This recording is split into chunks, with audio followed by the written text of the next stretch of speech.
আসসালামু আলাইকুম। শুরু করছি মহান সৃষ্টিকর্তার নামে। সবাই নিশ্চয়ই ভালো আছেন। আমি আসলে আজকে ভিডিওতে আসার বা ভিডিওটা করার পিছনে একটা কারণ আছে। সেটা হচ্ছে আমি আপনাদেরকে বলেছিলাম যে আমি ক্রোয়েশিয়াতে কীভাবে এসেছি, প্রসেসিংটা কী ছিল, কতটা সময় লেগেছে, কতটা টাকা ব্যয় হয়েছে, বা কী কী প্রিপারেশন আসলে আমাকে নিতে হয়েছে, সেটা হচ্ছে আলোচনার জন্য আমি কিছু ভিডিও দিব। আমি আপনাদেরকে 3টা ভিডিও দিব। আজকে প্রথম পর্ব যাবে। আশা করছি বাকি পর্বগুলো আমি তৈরি করে আপনাদের সাথে শেয়ার করব। আসলে ইউরোপে আসার আগে আপনাকে কিছু সিদ্ধান্ত নিতে হবে। সিদ্ধান্ত নিতে হবে এরকম করে যে আপনি বেশিরভাগ ক্ষেত্রেই তো আমরা যারা আসি একা আসি। সো একা যারা আসি, একা আসলে আসলে কী কী প্রবলেম এখানে আপনি ফেস করবেন। আপনি যদি বিবাহিত হয়ে থাকেন তাহলে আপনি যখন একা আসবেন আপনার দেশে আপনার সংসার, আপনার সন্তান, বাবা মা, ভাই বোনেরা থাকবে। অর্থাৎ এদের সবাইকে ছেড়ে আপনাকে এখানে থাকতে হবে। অর্থাৎ মানসিকভাবে আপনাকে প্রিপারেশন নিতে হবে যে আসলে আপনি একা এখানে থাকতে পারবেন বেশ কিছুদিন পর্যন্ত। কারণ আপনি আপনার ফ্যামিলিকে কবে এখানে নিয়ে আসতে পারবেন এটার সঠিক সময়টা বলা মুশকিল। তবে আমি অ্যাভারেজলি ধরে নিলাম যে আপনি আপনার ফ্যামিলিকে আনতে 5-6 বছর হয়তো সময় লেগে যাবে আপনার। সো আপনাকে মানসিকভাবে প্রস্তুত হতে হবে যে আপনি 5-6 বছর ফ্যামিলি ছাড়া এখানে থাকতে পারবেন, 1। 2, আপনাকে চিন্তা করতে হবে যে আপনি এখানে আসার পরে এখানের ওয়েদারটা আপনার সাথে অ্যাডজাস্ট নাও হতে পারে। কারণ ইউরোপে বেশিরভাগ দেশই হচ্ছে প্রচুর ঠান্ডা থাকে। গরম সময়টা খুবই কম, বেশিরভাগ সময়টাই আসলে ঠান্ডা থাকে। সো ওয়েদারের সাথে অ্যাডজাস্ট করার মতো আপনার মন মানসিকতা থাকতে হবে, আপনার শারীরিক অবস্থাও থাকতে হবে। 3, আপনাকে প্রচুর পরিশ্রম করার মতো মানসিকতা থাকতে হবে।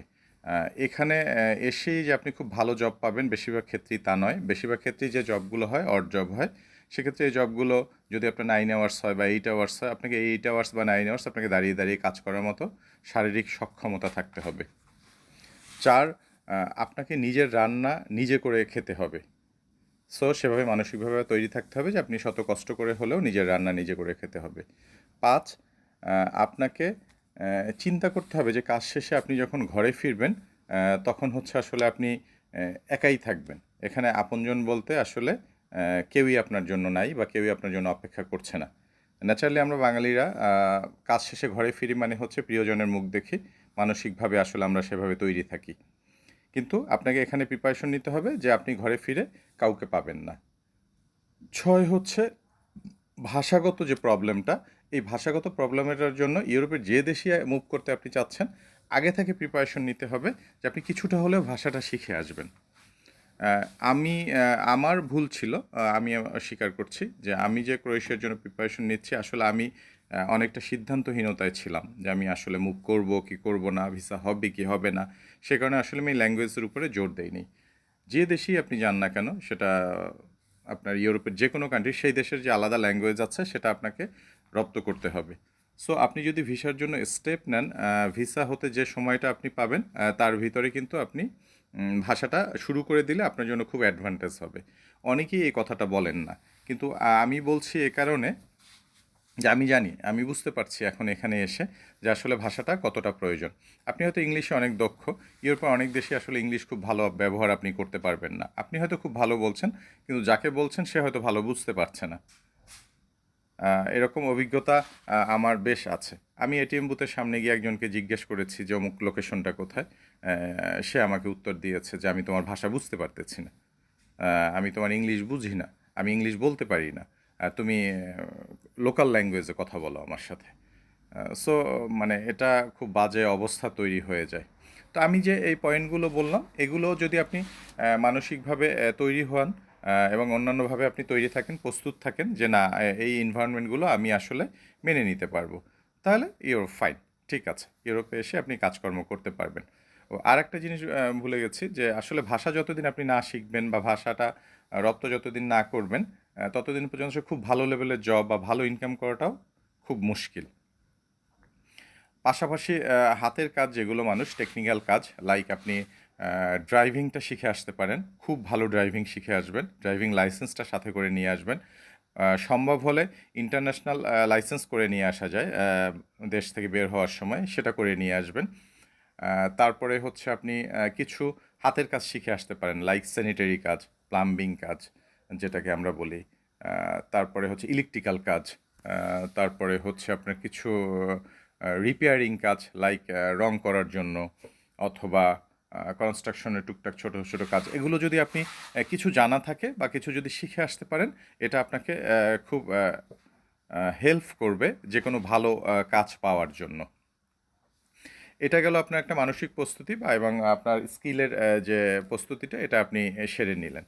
এরপরে কাজ হচ্ছে আসলে আপনি যে দেশে যেতে চাচ্ছেন, যেহেতু আপনি বৈধ ভিসায় যাবেন, অবশ্যই ওয়ার্ক পারমিট নিয়ে আপনাকে মুভ করা উচিত।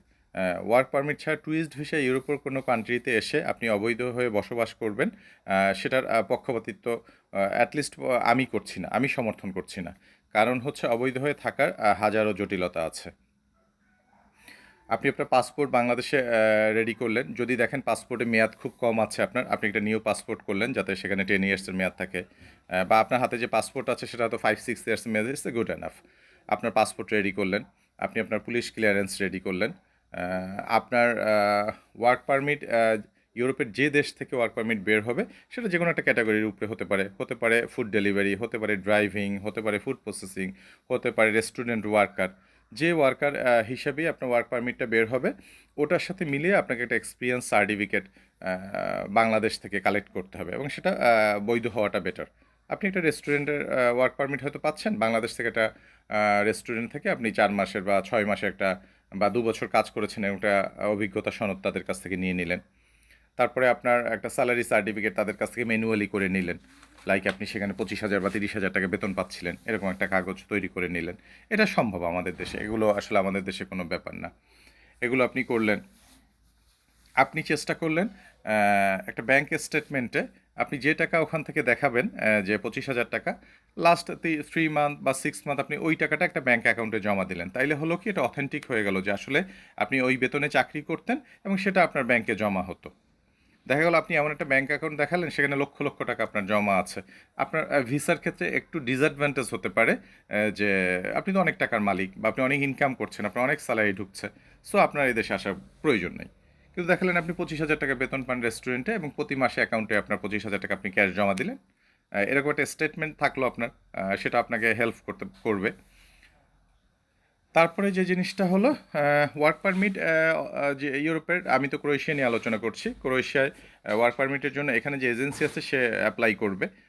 তো অ্যাপ্লাই যখন করবে, সে হয়তো তখন আপনার কাছ থেকে একটা অ্যাডভান্স টাকা চাবে, কারণ সে ইনশিওর হতে চাবে যে আসলে আপনি ওয়ার্ক পারমিট হলে ভিসার জন্য অ্যাপ্লাই করবেন।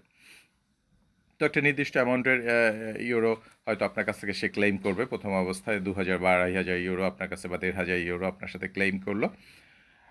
তো এরপরে আপনি টাকাটা যখন তাকে দিলেন, সে বাকি প্রসেসিংয়ে আগালো ওয়ার্ক পারমিটের জন্য। এখানে ওয়ার্ক পারমিট খরচা আসলে খুবই কম, যেটা আসলে মজার কাহিনী। কিন্তু আসলে আমরা যে এজেন্সির মাধ্যমে আসি, বা যারা আমাদেরকে আনেন, তারা কিছু করার থাকে না। কারণ যে এজেন্সি আনে সে এই অ্যামাউন্টটা হয়তো ডিমান্ড করছে যে এত টাকা না হলে আমি হয়তো পরবর্তী কাজগুলো করব না। তো যাই হোক, এরপরে আপনার ওয়ার্ক পারমিটের জন্য সে প্রসেসিং করলো। ওয়ার্ক পারমিট বের হতে কোনো কোনো ক্ষেত্রে কম সময় লাগে, কোনো কোনো ক্ষেত্রে একটু বেশি সময়ও লাগে। যদি দেখা যায় এমন যে আপনার ওয়ার্ক পারমিটটা তাড়াতাড়ি হয়ে গিয়েছে, অনেকের ক্ষেত্রে তাড়াতাড়ি হয়, 1 মাসের ভিতরে হয়, কারোটা 2 মাসের ভিতরে হয়, কারোটা 3 মাসের ভিতরে হয়।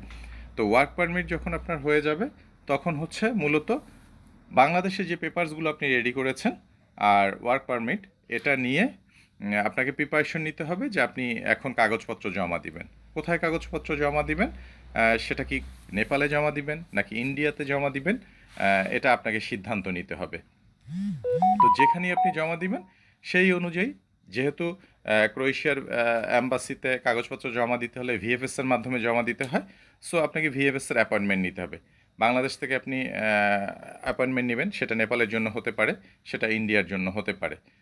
যেটা আপনি অ্যাপয়েন্টমেন্ট সেভাবে পাবেন, সেভাবে আপনাকে প্রিপারেশন নিতে হবে যে ওই দেশে গিয়ে আপনি কাগজপত্র জমা দিবেন। বেটার ইন্ডিয়ার জন্য আপনি ভিসা করে রাখলেন, নেপালের জন্য ভিসা করে রাখলেন আপনার পাসপোর্টে আগে থেকে, তাহলে হবে কি আপনার মুভ করতে সুবিধা হবে। তো কিছু ইনফরমেশন দিলাম আজকে, বাকিটা ইনশাল্লাহ সেকেন্ড পর্বে দিব। 3টা পর্বে আমি ইনশাল্লাহ সব ইনফরমেশন আপনাদের শেয়ার করব। সুস্থ থাকবেন, ভালো থাকবেন, আমার জন্য দোয়া করবেন। আল্লাহ হাফিজ।